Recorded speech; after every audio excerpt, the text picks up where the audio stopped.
I had a dream, and dreams are really important in my culture. And the dream that I had was basically I was back home on my family's land, and the land that my family comes from on my Tsutana side. When I was 20 years old, we were displaced from that land and our home for the construction of a Ilang Haile, which destroyed our home as well as the land and all of the Anglos that lived there. So it was a pretty intense and traumatic experience.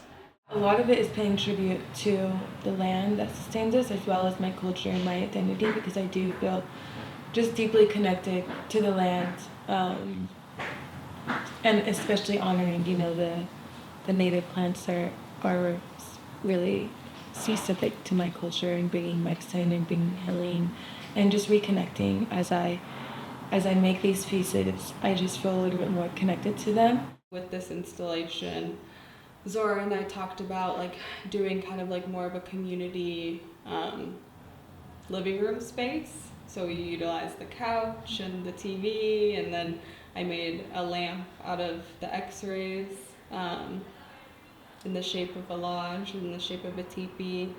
So yeah, I feel like it's helped me express myself in different ways than painting did.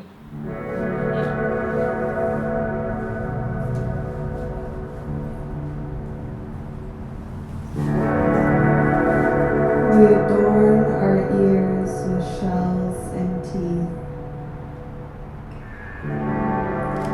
We cut sharp looks because it takes a lot to love this hard despite it all. Indian girl, I see you. Indian girl, I see you.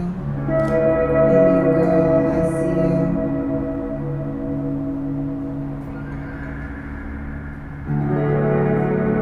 I fought to feel at home in these bones that keep me upright. Rest is necessary, but in some ways I realize my body was built for battle.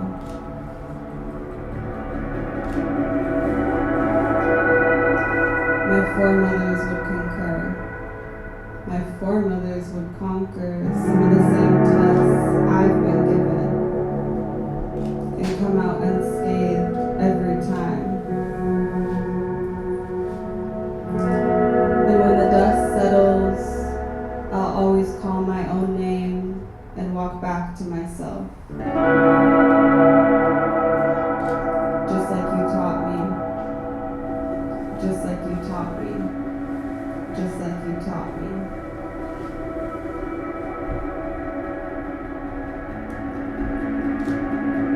I ran from the shelter that houses my spirit. I clawed my way out of this body case and I tried to flee.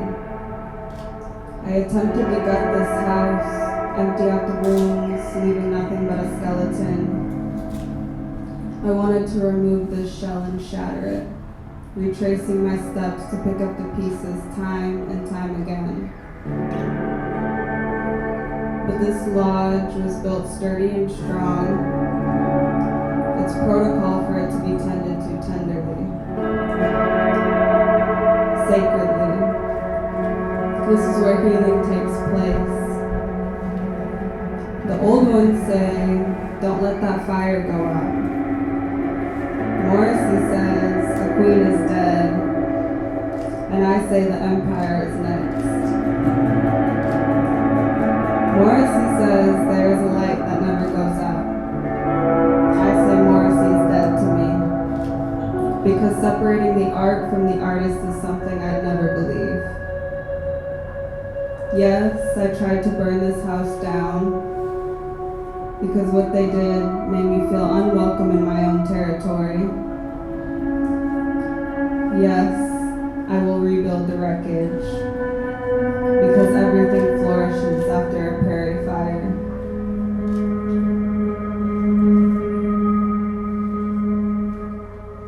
This show, it takes on deeper significance. It talks about the nostalgia of adolescence and the navigation of early adulthood, which is always bittersweet.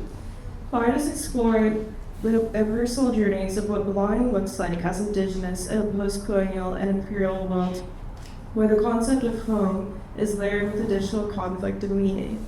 The title of the show, I Dreamt I Was Home Again, takes inspiration from Seth's Buffalo Road piece of the same title, which emerged from a dream of the land he once called home, a land from which he and his family were forcibly removed. Mikayla's work, Sit and Visit, pays tribute to those who have experienced displacement, relocation, and diaspora. The artist currently lives between Seattle and her ancestral territory in Montana. Alexandria sees home in the nature of Tovaangar and moulds clay in its image. With spikes and blooms, they tell a story of the interconnection of cultural identity and the land. Collaborating on the show with Emma and Katie at the Chapter House has been a privilege. Their commitment to creating a welcoming space aligns with our shared vision of galleries as a place of connection rather than confinement. We intentionally designed the exhibition to feel warm and inviting, with an opening that celebrates community and a gallery that feels alive and not sterile. Mikayla reflects, installing my artwork into the gallery spaces mimics the ritual of setting up camp, as you would on the land with lodges and personal cultural items. Central to this exhibition is the significance of our native audience feeling seen, honored, and at home. So take a seat and take your time and feel at ease. When you find yourself amongst this art, Sunday to Sunday, I invite you to reflect on your own sense of belonging. Here in Los Angeles, we reside on top of the land as guests in a space that is not ours. What does it mean to be a good guest and to build meaningful relationships with the lands and its stewards? I hope this exhibition informs new knowledge and instigates reflection on the lands you inhabit or the land where you grew up. If you do not know their histories, take the time to learn, and you're welcome to join us in starting now, here. And finally, I extend my gratitude to Seth, Mikayla, and Alexandria. It is a deeply personal and autobiographical show for the artist. Mikayla is quite literally making sculptures using x-rays of her own spine. I deeply admire what they've accomplished for themselves and their communities, and I encourage you to support them by purchasing their art and stay connected to their future projects.